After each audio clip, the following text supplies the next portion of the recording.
Here we have the FOTRIC 326 thermal camera, packed in its cardboard box for transportation. Now let's take a look at what's inside. After unpacking, we can find this robust protective hard case.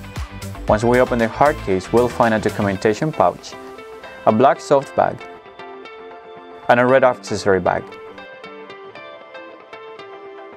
Containing the soft bag are the thermal imager and a spare battery. If we open the accessory box, we'll find a power adapter with plugs compatible with multiple regions, a battery charging dock, a USB to USB Type-C cable,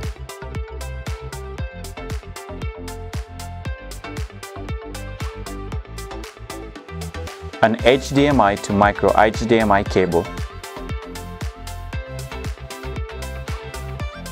a 64 GB TF card, a card reader, a tripod adapter,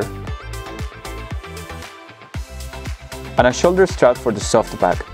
On the sides of the soft bag, there are rings for hooking the strap.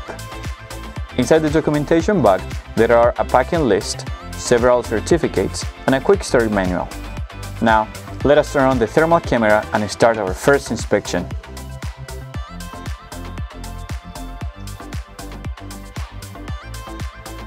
FOTRIC 320 series handheld thermal imager. Ergonomic design, intuitive interface.